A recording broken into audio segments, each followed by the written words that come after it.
3. The Tarn. "Ho!"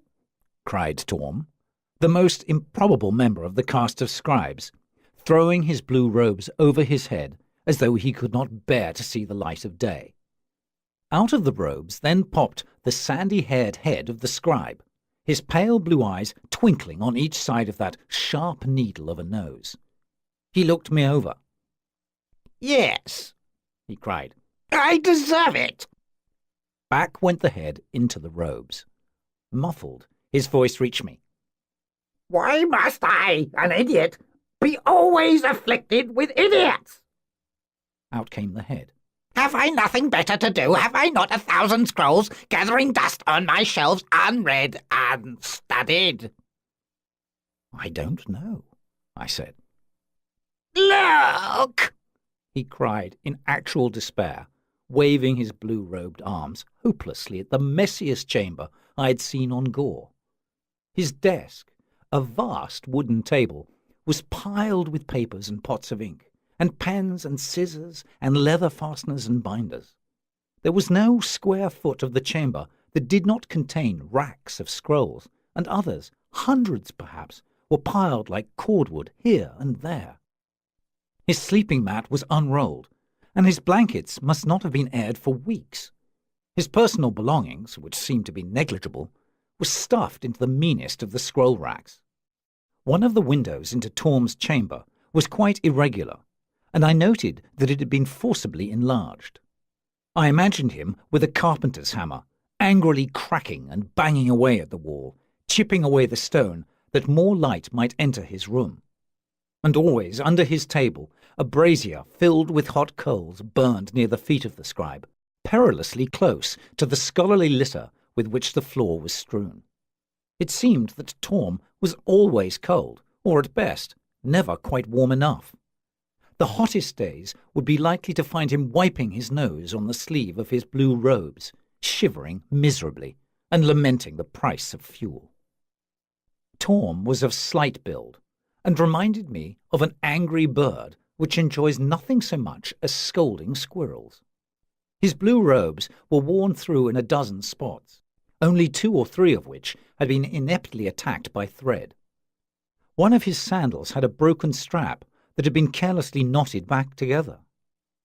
The Gorians I had seen in the past few weeks had tended to be meticulous in their dress, taking great pride in their appearance, but Torm apparently had better things on which to spend his time. Among these things, unfortunately, was berating those like myself who were hapless enough to fall within the ambit of his wrath. Yet, in spite of his incomparable eccentricities, his petulance and exasperation, I felt drawn to the man and sensed in him something I admired, a shrewd and kind spirit, a sense of humour, and a love of learning, which can be one of the deepest and most honest of loves. It was this love for his scrolls and for the men who had written them, perhaps centuries before, that most impressed me about Torm. In his way, he linked me, this moment and himself, with generations of men who had pondered on the world and its meaning. Incredible as it may seem, I did not doubt that he was the finest scholar in the city of cylinders, as my father had said. With annoyance, Torm poked through one of the enormous piles of scrolls, and at last, on his hands and knees, fished out one skimpy scroll, set it in the reading device, a metal frame with rollers at the top and bottom, and pushing a button, spun the scroll to its opening mark, a single sign. "Al-Ka," said Torm, pointing one long, authoritative finger at the sign. "Al-Ka," he said. "Al-Ka," I repeated. We looked at one another, and both of us laughed. A tear of amusement formed along the side of his sharp nose, and his pale blue eyes twinkled. I had begun to learn the Gorian alphabet. In the next few weeks, I found myself immersed in intensive activity, interspersed with carefully calculated rest and feeding periods. At first, only Torm and my father were my teachers, but as I began to master the language of my new home, numerous others, apparently of earth stock, assumed responsibility for my lessons in special areas. Torm's English, incidentally, was spoken with a Gorian accent. He had learned our tongue from my father. Most Gorians would have regarded it as a worthless tongue, since it is nowhere spoken on the planet. But Torm had mastered it, apparently only for the delight of seeing how living thought could express itself in yet another garb. The schedule that was forced upon me was meticulous and grueling, and except for rest and feeding, alternated between times of study and times of training, largely in arms, but partly in the use of various devices as common to the Gorians as adding machines and scales are to us. One of the most interesting was the translator, which could be set for various languages. Whereas there was a main common tongue on Gor, with apparently several related dialects or sublanguages, some of the Gorian languages bore in sound little resemblance to anything I had heard before, at least as languages. They resembled rather the cries of birds and the growls of animals. They were sounds I knew could not have been produced by a human throat. Although the machines could be set for various languages, one term of the translation symmetry, at least in the machines I saw, was always Gorian. If I set the machine to say language A and spoke Gorian into it, it would, after a fraction of a second, emit a succession of noises, which was the translation of my Gorian sentences into A. On the other hand, a new succession of noises in A would be received by the machine and admitted as a message in Gorian. My father, to my delight, had taped one of these translation devices with English, and accordingly it was a most useful tool in working out equivalent phrases. Also, of course, he and Torm worked intensively with me.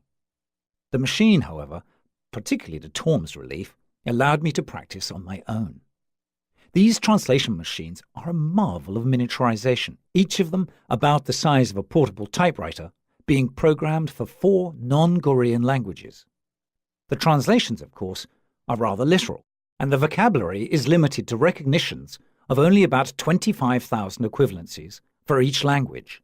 Accordingly, for subtle communication or the fullest expression of thought, the machine was inferior to a skilled linguist. The machine, however, according to my father, retained the advantage that its mistakes would not be intentional, and that its translations, even if inadequate, would be honest. "You must learn," Torm had said, matter-of-factly, "the history and legends of Gor, its geography and economics, its social structures and customs, such as the caste system and clan groups, the right of placing the homestone, the places of sanctuary, when quarter is and is not permitted in war, and so on." And I learned these things, or as much as I could in the time I was given. Occasionally Torm would cry out, in horror, as I made a mistake, incomprehension and disbelief written large on his features. And he would then sadly take up a large scroll containing the work of an author of whom he disapproved, and strike me smartly on the head with it. One way or another, he was determined that I should profit by his instruction. Oddly enough, there was little religious instruction, other than to encourage awe of the priest-kings, and what there was, Torm refused to administer, insisting it was the province of the initiates. Religious matters on this world tend to be rather carefully guarded by the caste of initiates, who allow members of other castes little participation in their sacrifices and ceremonies. I was given some prayers to the priest-kings to memorize, but they were in Old Gorian, a language cultivated by the initiates, but not spoken generally on the planet, and I never bothered to learn them. To my delight, I learned that Torm, whose memory was phenomenal, had forgotten them years ago. I sensed that a certain distrust existed between the caste of scribes and the caste of initiates. The ethical teachings of Gor, which are independent of the claims and propositions of the initiates, amount to little more than the caste codes, collections of sayings whose origins are lost in antiquity. I was specially drilled in the code of the warrior caste. "It's just as well," said Torm. "I would never make a scribe." The code of the warrior was, in general, characterized by a rudimentary chivalry, emphasizing loyalty to the pride chiefs and the homestone. It was harsh, but with a certain gallantry, a sense of honor that I could respect. A man could do worse than live by such a code. I was also instructed in the double knowledge. That is, I was instructed in what the people, on the whole, believed, and then I was instructed in what the intellectuals were expected to know. Sometimes there was a surprising discrepancy between the two. For example, the population as a whole, the castes below the high castes, were encouraged to believe that their world was a broad, flat disk. Perhaps this was to discourage them from exploration, or to develop in them a habit of relying on common-sense prejudices, something of a social control device. On the other hand, the high castes, specifically the warriors, builders, scribes, initiates, and physicians, were told the truth in such matters, perhaps because it was thought they would eventually determine it for themselves, from observations such as the shadow of their planet on one or another of Gore's 3 small moons during eclipses, the phenomenon of sighting the tops of distant objects first, and the fact that certain stars could not be seen from certain geographical positions. If the planet had been flat, precisely the same set of stars would have been observable from every position on its surface. I wondered, however, if the second knowledge, that of the intellectuals, might not be as carefully tailored to preclude inquiry on their level as the first knowledge apparently was to preclude inquiry on the level of the lower castes. I would guess that there is a third knowledge, that reserved to the priest-kings.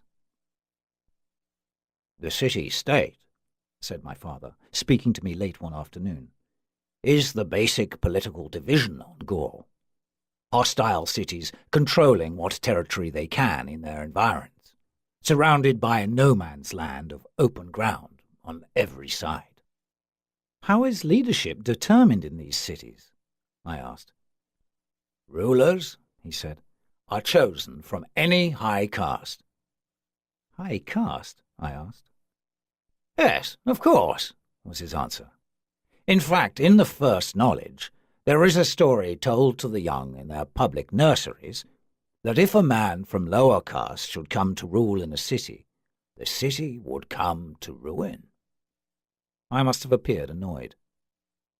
"The caste structure," said my father patiently, with perhaps the trace of a smile on his face, "is relatively immobile, but not frozen, and depends on more than birth. For example, if a child in his schooling shows that he can raise caste, as the expression is, he is permitted to do so. But similarly, if a child does not show the aptitude expected of his caste, whether it be, say, that of physician or warrior, he is lowered in caste." "I see," I said, not much reassured. "The high castes in a given city," said my father, "elect an administrator and council for stated terms. In times of crisis, a war chief, or Yuba, is named, who rules without check and by decree until, in his judgment, the crisis is past." "In his judgment?" I asked sceptically. "Normally the office is surrendered after the passing of the crisis," said my father. "It is part of the warrior's code." "But what if he does not give up the office?" I asked.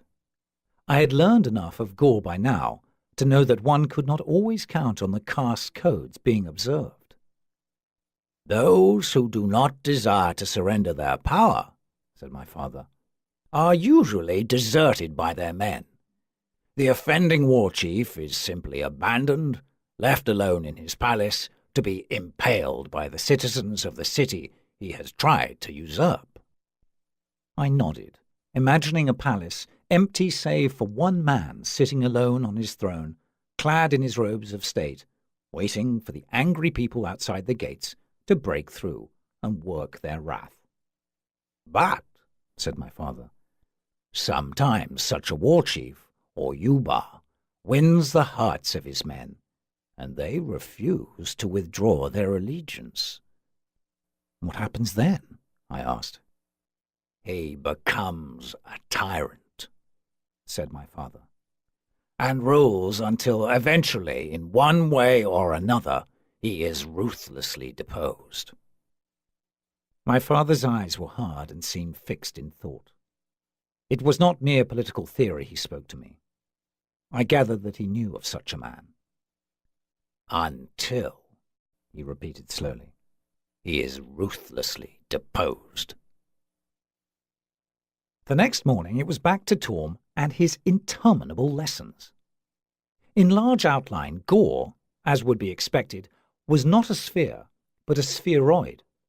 It was somewhat heavier in its southern hemisphere and was shaped somewhat like the Earth, like a rounded, inverted top.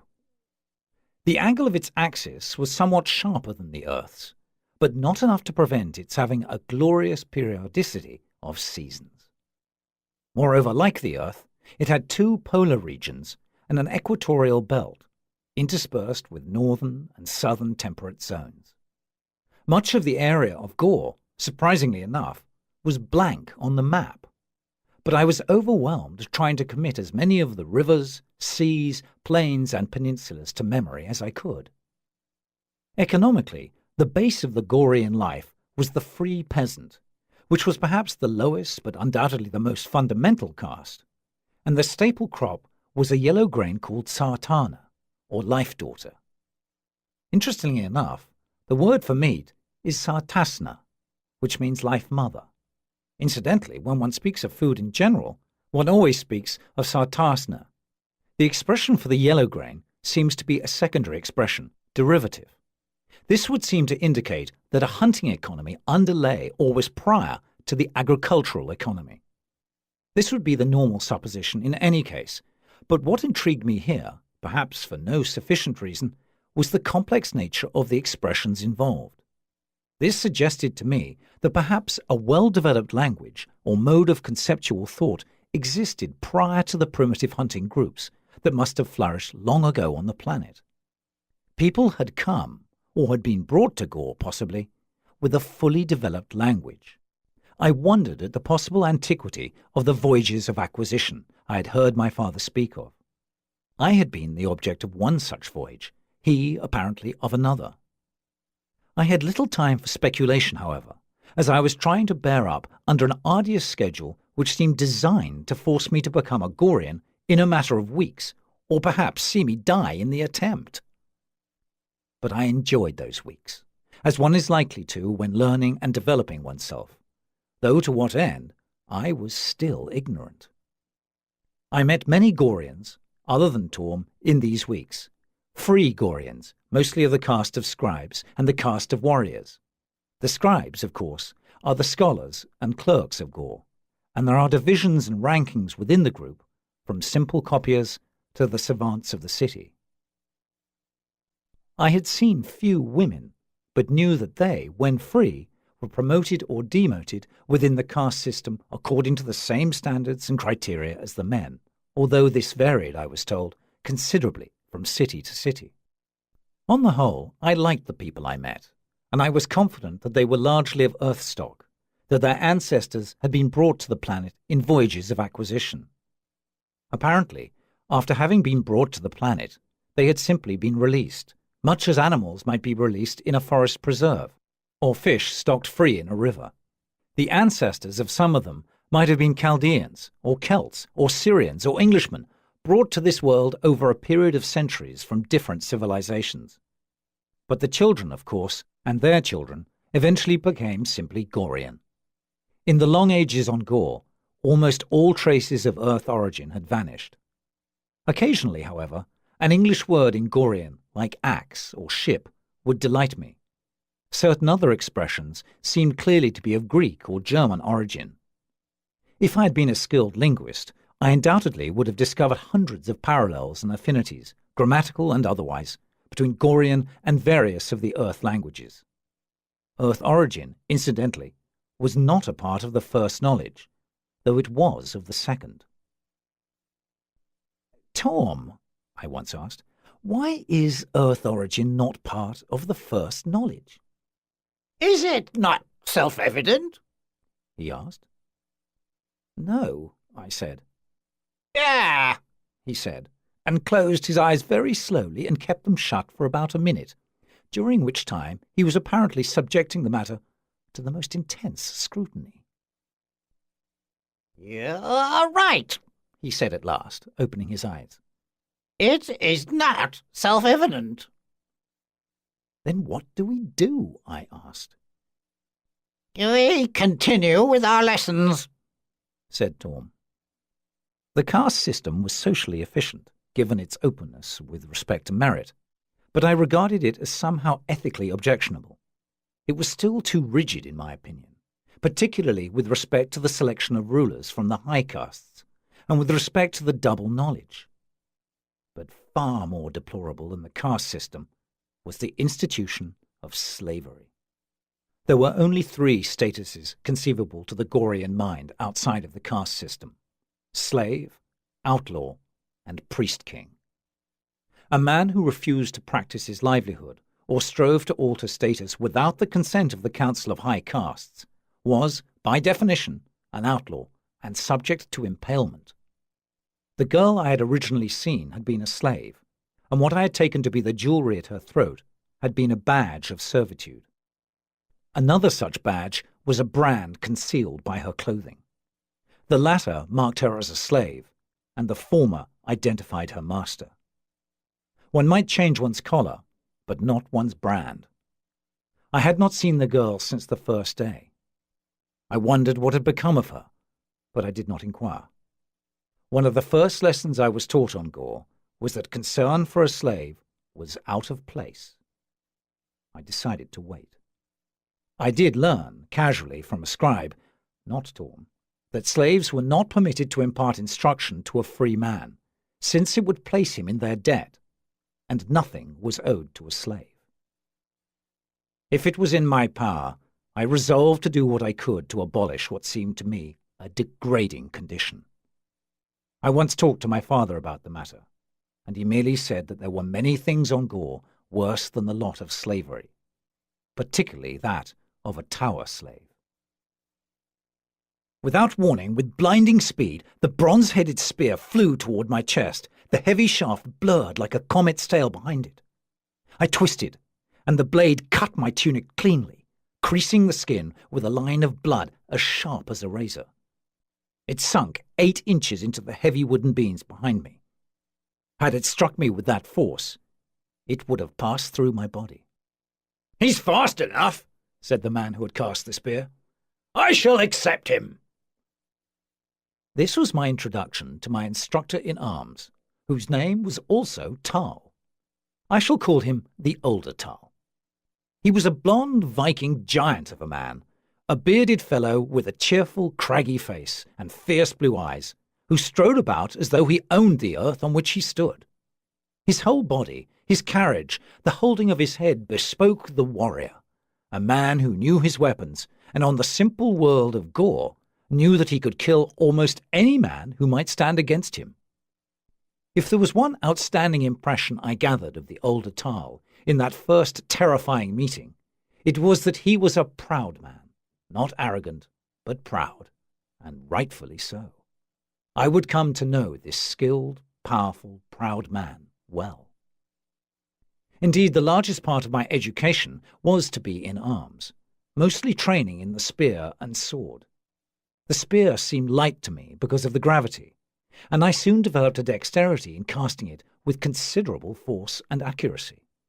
I could penetrate a shield at close distance, and I managed to develop a skill sufficient to hurl it through a thrown hoop about the size of a dinner plate at 20 yards. I was also forced to learn to throw the spear with my left hand. Once I objected. "What if you're wounded in the right arm?" demanded the older Tal. "What will you do then?" "Run?" suggested Torm, who occasionally observed these practice sessions. "No!" cried the older Tal. "You must stand and be slain like a warrior." Torm tucked a scroll, which he had been pretending to read, under his arm. He wiped his nose sagely on the sleeve of his blue robe.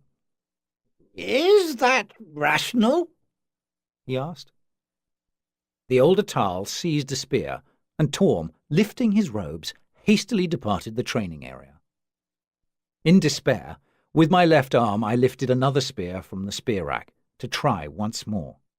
Eventually, perhaps more to my surprise than that of the older Tal, my performance became almost creditable.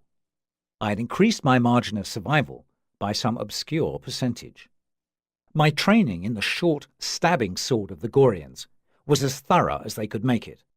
I had belonged to a fencing club at Oxford and had fenced for sport and pleasure at the college in New Hampshire, but this current business was serious. Once again, I was supposed to learn to wield a weapon equally well with either hand, but again, I could never manage to develop the skill to my genuine satisfaction. I acknowledged to myself that I was inveterately, stubbornly right-handed, for better or worse. During my training with the sword, the older Tal cut me unpleasantly a number of times, shouting out, annoyingly enough, I thought, "You are dead!" At last, near the end of my training, I managed to break through his guard and, pulling my stroke, to drive my blade against his chest. I withdrew it, bright with his blood. He flung down his sword with a crash on the stone tiles and clasped me to his bleeding chest, laughing. "I am dead!" he shouted in triumph. He slapped me on the shoulders, proud as a father who has taught his son chess and has been defeated for the first time. I also learned the use of the shield, primarily to meet the cast spear obliquely, so that it would deflect harmlessly. Toward the end of my training, I always fought with shield and helmet. I would have supposed that armor, or chain mail perhaps, would have been a desirable addition to the accoutrements of the Gorian warrior, but it had been forbidden by the priest-kings. A possible hypothesis to explain this is that the priest-kings may have wished war to be a biologically selective process, in which the weaker and slower perish and fail to reproduce themselves. This might account for the relatively primitive weapons allowed to the men below the mountains. On Gore, it was not the case that a cavern-chested toothpick could close a switch and devastate an army.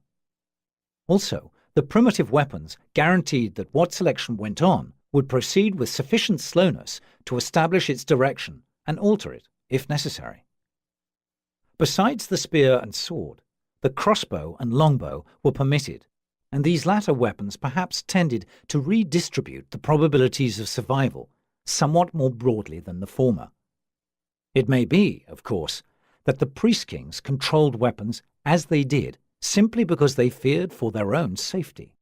I doubted that they stood against one another, man to man, sword to sword, in their holy mountains, putting their principles of selection to the test in their own cases. Incidentally, speaking of the crossbow and longbow, I did receive some instruction in them, but not much. The older Tal, my redoubtable instructor in arms, did not care for them, regarding them as secondary weapons, almost unworthy for the hand of a warrior.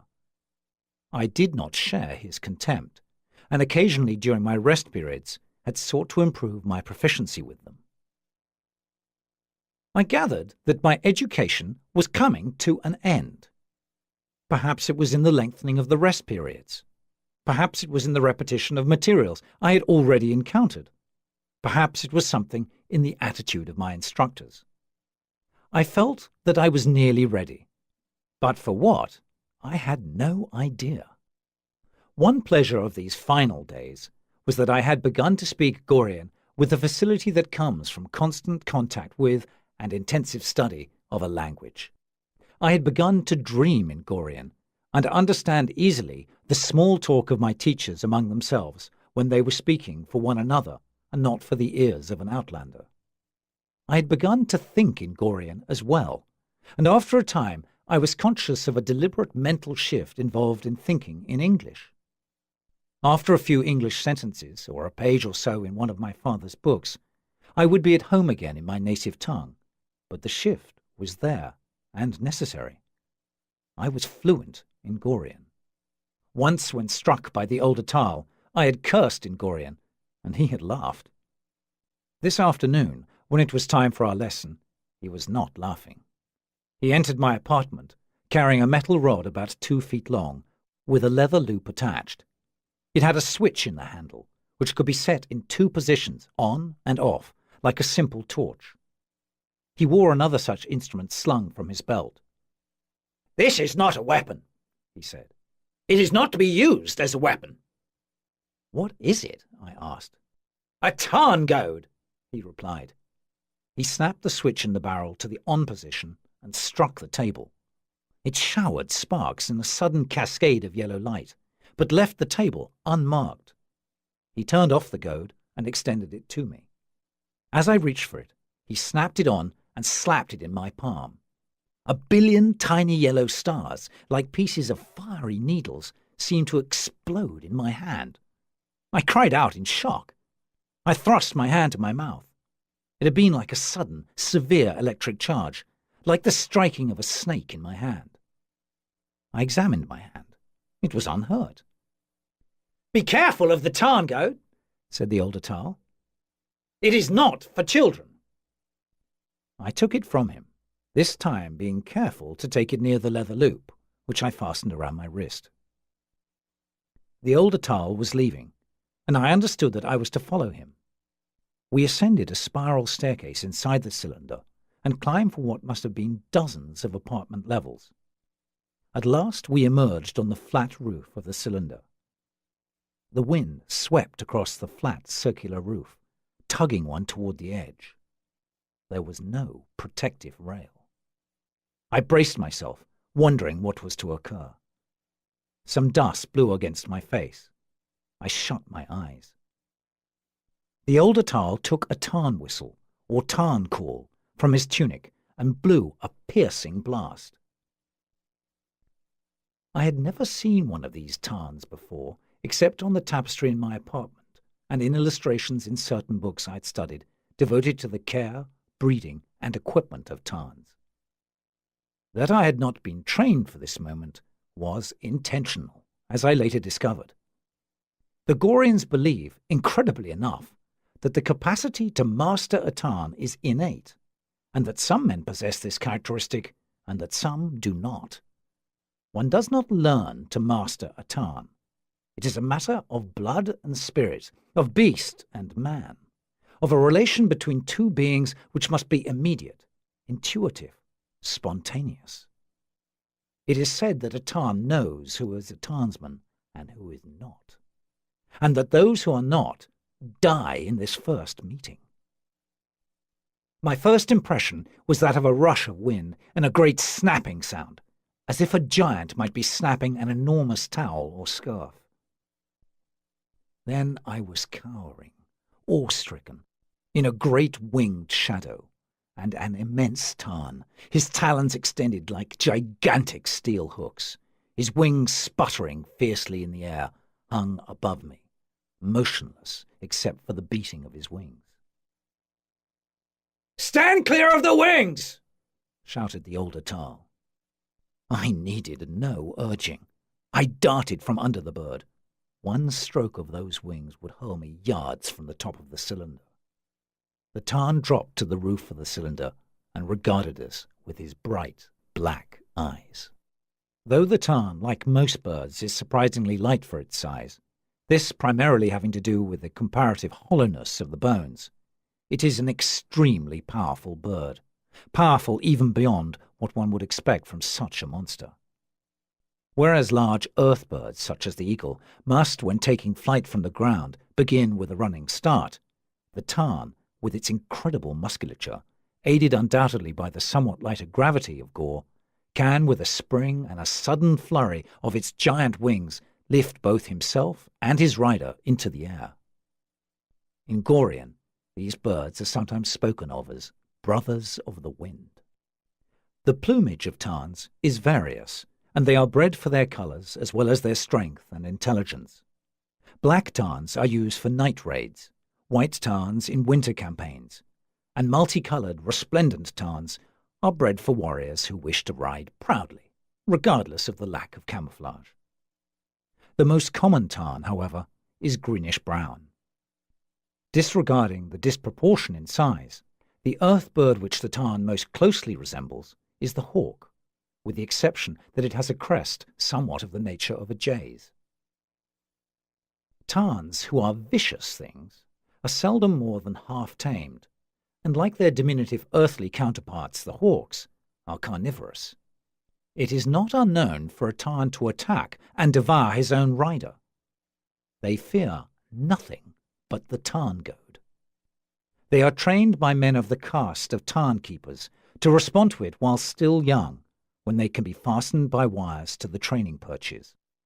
Whenever a young bird soars away or refuses obedience in some fashion, he is dragged back to the perch and beaten with the tarn goad. Rings, comparable to those which are fastened on the legs of the young birds, are worn by the adult birds to reinforce the memory of the hobbling wire and the tarn goad. Later, of course, the adult birds are not fastened, but the conditioning given them in their youth usually holds, except when they become abnormally disturbed or have not been able to obtain food. The tarn is one of the two most common mounts of a Gorean warrior. The other is the high tharlarian, a species of saddle lizard, used mostly by clans who have never mastered tarns. No one in the city of Cylinders, as far as I knew, maintained tharlarians, though they were supposedly quite common on Gore, particularly in the lower areas, in swampland and on the deserts. The older Tal had mounted his tarn, climbing up the 5-rung leather mounting ladder, which hangs on the left side of the saddle and is pulled up in flight. He fastened himself in the saddle with a broad purple strap. He tossed me a small object which nearly fell from my fumbling hands. It was a tarn whistle with its own note, which would summon one tarn and one tarn only, the mount which was intended for me. Never since the panic of the disoriented compass back in the mountains of New Hampshire had I been so frightened. But this time I refused to allow my fear the fatal inch it required. If I was to die, it would be. If I was not to die, I would not. I smiled to myself in spite of my fear, amused at the remark I had addressed to myself. It sounded like something out of the code of the warrior, something which, if taken literally, would seem to encourage its believer to take not the slightest or most sane precautions for his safety. I blew a note on the whistle, and it was shrill and different, of a new pitch from that of the old Tal. Almost immediately from somewhere, perhaps from a ledge out of sight, rose a fantastic object, another giant tarn, even larger than the first, a glossy sable tarn, which circled the cylinder once and then wheeled toward me, landing a few feet away, his talons striking on the roof with a sound like hurled gauntlets. His talons were shod with steel. A war tarn. He raised his curved beak to the sky and screamed, lifting and shaking his wings. His enormous head turned toward me, and his round, wicked eyes blazed in my direction. The next thing I knew, his beak was open. I caught a brief sight of his thin, sharp tongue, as long as a man's arm, darting out and back, and then snapping at me.